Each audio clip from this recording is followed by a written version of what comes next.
¿Vale la pena el cine colombiano? Sí, yo diría que la respuesta clara, breve y rápida es sí. Lo que hay que tener en cuenta sobre todo es que el cine nacional va muchísimo más allá de la miseria, de la violencia y de las secuelas interminables del paseo hechas por Dago García.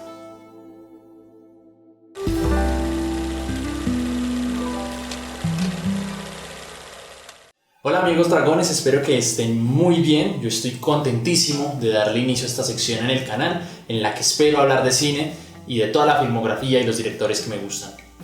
Así que bueno, sentía que para iniciar con todo esto tenía que diferenciarme de una u otra manera de otros canales que hacen lo mismo y decidí hablar de cine colombiano.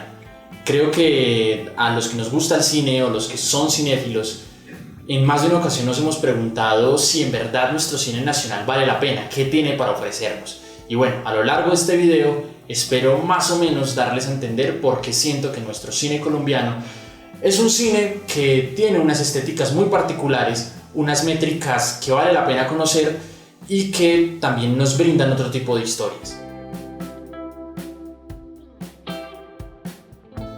Lo primero que hay que tener en cuenta es que hablamos de otras formas de narración, formas no convencionales. Estamos tan acostumbrados a lo que nos muestra Hollywood, a esas grandes películas de verano, a esas películas mastodónticas que cuestan millones de dólares, que se nos olvida que también existen otras historias mucho más pequeñas y que también hay otras formas de contar la historia, que se van más allá del inicio, nudo y desenlace. Muchas historias a la larga terminan siendo más interesantes porque a pesar de que son muy básicas, al contarse de maneras distintas, no sé, adquieren más sabor, adquieren cierto picante, cierto disfrute. No sé, pensemos por ejemplo en Memento de Christopher Nolan, que a la larga es una película muy sencilla, pero que se vuelve interesante porque está contada al revés, en retroceso. Yo creo que eso es algo que hay que tener muy en cuenta a la hora de hablar de cine colombiano, que se nos están mostrando otras historias narradas desde otras maneras, y creo que el hecho de que sean distintas hay que valorarlo. Todos estos estilos narrativos distintos terminan desembocando en ideas de cine, yo diría un poco más europeas, no tan norteamericanas. ¿A qué nos lleva esto? Al uso de personajes más grises, o sea que no son los héroes o los antagonistas convencionales, al uso de silencios, al uso de sonido ambiente para que estos también cuenten su propia historia, ayuden a crear una tensión, una atmósfera distinta en el espacio, y también al uso de actores naturales, que esto muchas veces puede llegar a ser criticado, pero a la hora de la verdad, ¿quién mejor para encarnar una historia o para encarnar un personaje que alguien que ya ha pasado por esos sucesos? Muchos incluso se atreven a decir que su propio cuerpo termina contando la historia porque ya tiene marcas de ella en él. Bueno, y los temas. Esta es una parte interesante. Somos un país tercermundista. Esto significa que las necesidades básicas las tenemos siempre a la orden del día. Y además está el asunto de la violencia. Al estar enfrascados durante más de 70 años en un conflicto interno, eso nos ha hecho que nos familiaricemos con ella, que la normalicemos. Entonces ladrones, atracadores, violadores se han vuelto nuestra realidad hostil. Y es una realidad a la que por desgracia nos hemos tenido que acostumbrar. Es que hasta yo me acuerdo que hubo una época donde los propios noticieros se regodeaban en la sangre que quedaba en el pavimento y tuvieron que interponer tutelas para que le bajaran pues a la necesidad de morbo. Y ya que estamos hablando de noticias, también hay que tener en cuenta que los hechos de nuestro país parecen sacados de una tragicomedia. Muchas noticias parece que estuvieran siendo inventadas por un niño, porque son absurdas, no tienen sentido. Y todo este cóctel insano de situaciones creo que nos lleva a que también le tengamos miedo a otro tipo de cosas. Frankenstein no asusta en Colombia. Y eso también es muy curioso porque muchas películas de miedo realizadas en este país se enfocan en perspectivas muy particulares, ya sea el miedo a salir por temor a un atentado, el desplazamiento, la doble moralidad de los soldados que ya no sabemos si nos protegen o antes nos están masacrando, películas en donde se nos expone como los oligarcas o la gente más rica de este país le succiona la vida, literalmente, a las clases más pobres. Todo esto que estoy comentando es tratado en un documental realizado por Eric Zúñiga en el año 2011, si mal no recuerdo, que lleva ese nombre, Frankenstein no asusta en Colombia. y se los recomiendo mucho, se los dejo aquí abajo en la descripción para que le echen un vistacito porque no tiene desperdicio. Se plantean un montón de discusiones respecto justamente a eso, a qué es lo que nos da miedo y por qué el miedo o las películas de terror aquí en Colombia se salen de lo convencional o apuntan a lecturas un poco más complejas. Eso es lo chévere también de este tema, que todas las películas de las que voy a hablar, o la gran mayoría, se consiguen gratis en internet y a veces en el propio YouTube. Entonces eso es súper pro. Bueno, volvamos al tema de la violencia. Yo entiendo a muchas personas. Muchos dirán, bueno, ¿y yo para qué quiero ver más violencia si con solo ver el noticiero o salir a la calle ya me encuentro con ella? Yo utilizo el cine como escapismo. Yo no quiero seguirme encontrando todo el tiempo con eso. Me parece una queja absolutamente válida. Pero no podemos seguir creyendo que el cine colombiano siempre se dedica a este tipo de temas. Sí, claro, obviamente hay mucha violencia, hay mucha sangre, hay mucho narcotráfico, pero no solamente está el asunto de las perspectivas, de la forma de contar la historia, sino que también tenemos películas que nos hablan de la magia de crecer en un pueblo, de los malos amores, los celos o las pasiones desbordadas. Otras nos hablan sobre la gran biodiversidad que tenemos en lugares recónditos de este país. Otras que nos hablan sobre el deseo de cambio, buscar nuestra identidad, buscar lo que nos mueve, buscar un rumbo en nuestra vida. Y también están los documentales, que en la misma lógica de hechos absurdos y realidades quiméricas en las que nos volvemos envueltos, nos damos cuenta que hay historias reales que superan a la propia ficción. Estamos hablando de historias que parecen sacadas de un cuento, pero que hacen parte de nuestra realidad, una realidad un poco más escondida, pero ahí están.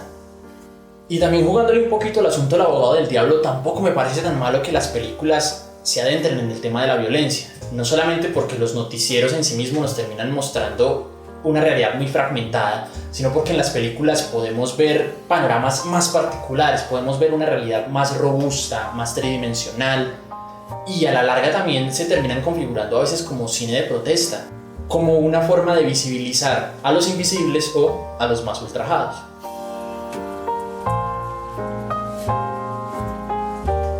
También existe una corriente que me fascina y que se explora mucho en este tipo de cine que no es tan convencional, que es la idea del slice of life, o sea, retratar la vida, retratar esa cotidianidad y hallar la magia en esas pequeñas historias. Se tratan de relatos de la vida diaria del colombiano de a pie, del colombiano mortal, como tú o como yo, pero que tras de ese relato íntimo se esconden reflexiones grandísimas sobre la propia vida, sobre nuestra existencia, y que a la larga terminan siendo muy entrañables.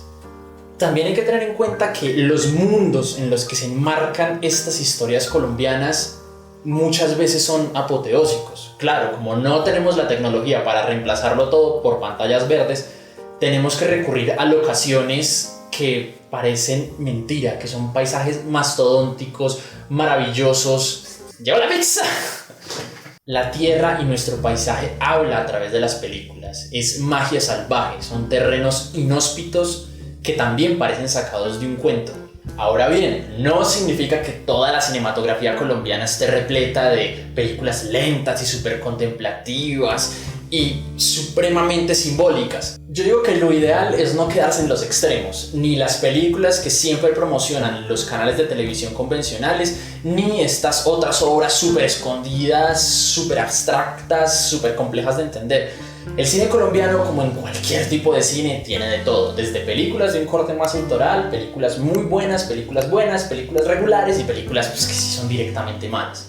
Y ya que estamos con la idea de malo, tampoco satanicemos tanto a Dago García. A fin de cuentas, las propuestas que él saca, que es un cine mucho más prefabricado, un cine mucho más barato y más burdo, terminan subsidiando propuestas mucho más artísticas, más aventadas y más experimentales. Hay una especie de balance, entre comillas, autorregulador en este proceso.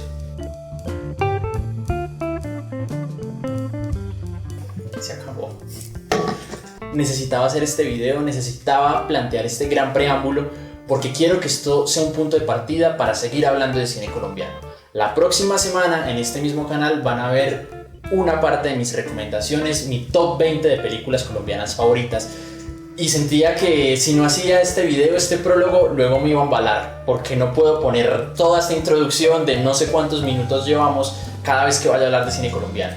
Entonces después de esto Ya lo que sigue. Siempre. ¿Cómo? Enlazar Siempre voy a enlazar este video y ya que esto sea un punto de partida para seguir hablando del cine y para de pronto que sea una brújula, un mapa para aquellos que estén medianamente interesados en este cine. Ya para terminar, quisiera meter esta pequeña sección de curiosidades que me la tengo aquí apuntada ante todo, o sea, como súper remarcada, esto sí o sí tiene que aparecer, que es una circunstancia que a mí por lo menos me parece pintoresca, producto de la casualidad, no sé a qué se debe, pero me llama mucho la atención, y es que no han notado que las películas colombianas curiosamente siempre tienen animales en sus títulos.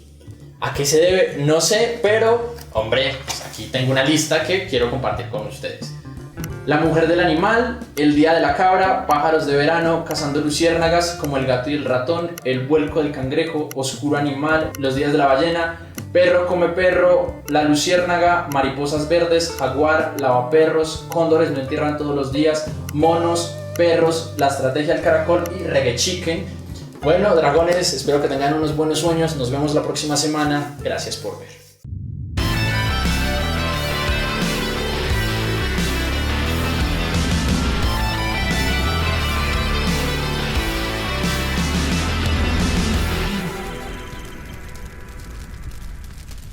Yo sé que esto no es un alimento propiamente colombiano, pero hombre, aquí hacemos fusiones. Hacemos fusiones, trabajamos y vamos disfrutando. ¡Ay, qué rico!